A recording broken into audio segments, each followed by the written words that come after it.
Hi friends, my name is Terri and I crochet.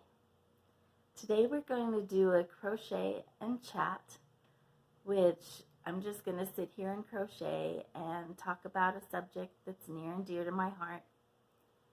And that's it. So grab a drink and come sit down and listen to me talk, watch me crochet, and we'll have a good time. Well, the subject I'm covering today is not really going to be having a good time. So we'll see. But like I said, grab a drink. I've got Diet Coke. I've got my crochet. And let's get this party started. Now this party is about depression. It's one thing that I suffer from that is just, it took over my life for a couple of years. And that was not good. Now, depression is something that it's not what people think. People think that you get sad and you kind of fall apart for a little while, which is true. But if somebody has major depressive disorder, that means they are in a slump that they can't get out of. Talk therapy is great, but I'm here to tell you medication is better. And both serve their purposes. When I was 14, I got depressed for the first time. I didn't really call it that or know, but I did have suicidal ideation at that time. I was young and the hormones, being what they are, it was just a really bad time. I had moved from New Mexico to California and I didn't know anybody. I started making friends with the neighborhood kids, but they were kids and I was 14. And actually, we were all 13 and 14 years old, but because I was in high school, I was a freshman, their parents thought I was too old for them. So I wasn't allowed to be around the high school, around the junior high kids. And so I didn't have any friends. I didn't make friends in school. I had a step parent and he didn't treat me very well. And it was just a bad time. But I got over that. My mom sent me back to New Mexico. I lived with my grandma and everything fixed. I had friends, I had family, I had everybody in school knew me. It was a good time. So I got over that. But back in 2014, I had moved to Portland, Oregon to try to get away from New Mexico and my problems here. But it didn't really work. I was happy for about a year in Portland, and then I lost my job. Now, ordinarily it wouldn't have been such a big deal. I've lost many jobs. I was in the call center business, customer service, and we'd lose our jobs all the time, and I'd just get a new one. But that time, I would try to apply for jobs online, and I couldn't even fill out the forms. I would just have panic attacks. It was just horrible. And so when my unemployment benefits ran out, suddenly I had nothing. I had no income. I had saved a little bit, but that went really fast. I mean, rent alone just ate up the benefits. And then food, that's a whole nother story. Plus, I was getting more and more depressed in that I wouldn't get out of bed, so I couldn't even grocery shop for myself, and I was just not eating healthy. I would spend way too much money ordering food out, and finally I just wanted to kill myself. I just didn't feel worth anything. I wasn't worth anything to anybody. And I felt like my children, my grandchildren, everybody would be better off without me. And it was a really sad time. My body was shutting down because I wasn't doing anything. I was just laying in bed all the time. And I had fatigue. I had where I was just sleeping most of the time. I would sleep for 4 hours, wake up for 4 hours, sleep for 4 hours. It was bad. So in 2014, I finally got insurance, right? Because Obamacare kicked in. And that was really awesome. So I went to the doctor, got diagnosed with diabetes, hypothyroidism, and major depressive disorder. And so it was crazy. It was like, what am I? I'm just a burden on society. I'm just a burden to the people I love. And the people I love didn't even know I was going through this, because remember, I lived in a whole different city, a whole different state. And so when I talked to them, I just act like I was fine. So they didn't really know anything was happening. And so finally, it got so bad that, like I said, I wanted to kill myself. And I got help instead. I knew a couple of people in my life whose parents had killed themselves. And so I didn't want to leave that legacy like my friends had, where they had depression themselves. They had a hard time living with that stigma that their mom or dad had killed themselves. So I didn't want to leave that for my family. That's the only reason I got help.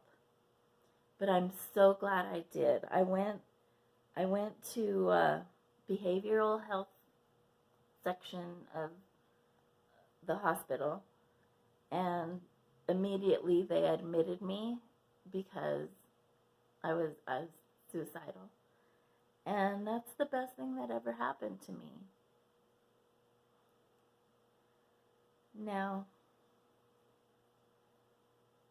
I'm suddenly second guessing this video, but I think it's important to talk about. I think it's important not only for you guys to know about me, but it's important for you to understand how other people can get depressed, and it affects their whole system, their whole body shutting down. They don't think, oh, I have these wonderful friends who love me. They think they'd be better off without me. And anyway, I went to the hospital. I got on medications, and I also got therapies. And there was like one-on-one therapy with my doctor. There was group therapies, and there was art therapy, which was the best help of all, because when you do an art project, you express yourself in a way that only your subconscious can express itself. And when you have a finished product that you can be proud of, it's really helpful. So anyway, back to the point that I got therapy. I was strong enough and had support enough to fill out forms in order to get disability. And I talked to my landlady, and she let me stay there in the house that I was staying at until I got on my feet again. I told her that it might be a year before I got disability, or it might be a while before I was able to work again. And she said it was okay, that she would let me stay there, which was such a blessing, because I was on the verge of going to a homeless shelter or something. And again, my kids didn't know all this. So finally I was able to tell my children how bad it was. And my cousin helped me move back to New Mexico, but not until I was hospitalized for a second time. Now this wasn't as bad because I was on medications already, so they just had to switch medications and doses and things like that. But the depression had gotten a hold of me.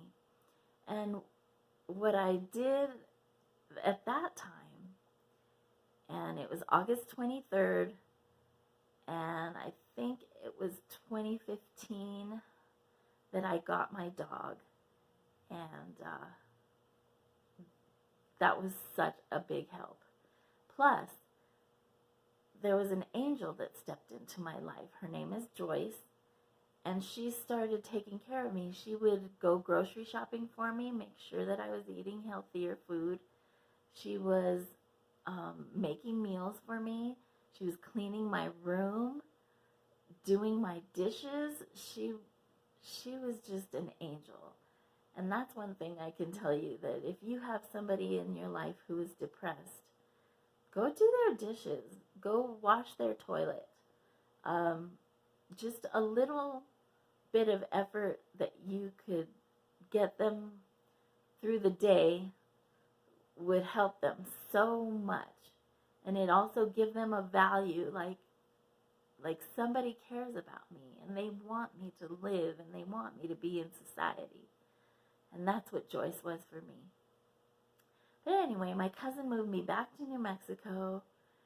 So now I'm still heavily medicated for depression, diabetes, hypothyroidism, and I'm still, the shaking that you guys have noticed, that's where it comes from, is the medications that I'm taking. But it's worth it. It's not so bad. Life is so much better now. And if you are depressed, if you are laying in bed watching this, and you can barely get yourself to move, can't clean the house, can't take a shower, it's okay. Somebody still loves you, and you can love yourself, and you can get help. Help is worth getting. It'll make your life so much better just to get on a good medication that treats your depression. So I stopped crocheting, which I guess is okay. But that's my talk for today. I wanted to talk about depression and how it affected me and how it still affects me, and how it might affect you. Now, one thing, what I'm doing is I'm making the brim for a hat. And it's a slip stitch brim, which means that I go in the back loop and I slip stitch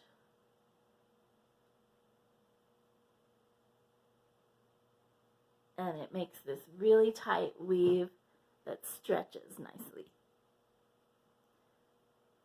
But it doesn't grow. This is my second day of crocheting this brim. I have to get it to 19 inches, and then it'll, go around a head, and I'll build the hat on it. But, I might not do this again. Anyway, I hope you take something from my talk about depression, and I hope it helps either you or somebody in your family. You're not alone. I love you. And that's one thing I say to everybody, is that I love you. And you don't have to be something special. You don't have to work. You don't have to have a job. You don't have to crochet or do some art for me to love you. I just love you because you exist. So keep existing. Do your best. And if your best is getting in the shower, then get in the shower. If your best is getting on Facebook from bed, opening up a coloring book and coloring, just do your best and know that I love you, even if you can't do anything else, just because you exist. So, thank you for listening to my talk. Oh, what am I wearing? This is a shawl that I made last year, and I didn't follow a pattern or anything. It's just double crochet. I have pom-poms in all the triangular parts.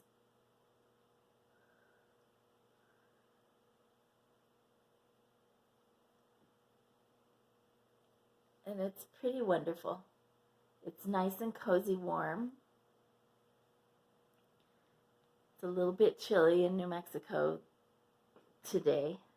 Well, actually, it started out chilly, but it's not so chilly anymore. And I don't know, I guess I'm done. Thank you so much for coming to my channel. Thank you for listening to me talk about depression. And get help. I love you.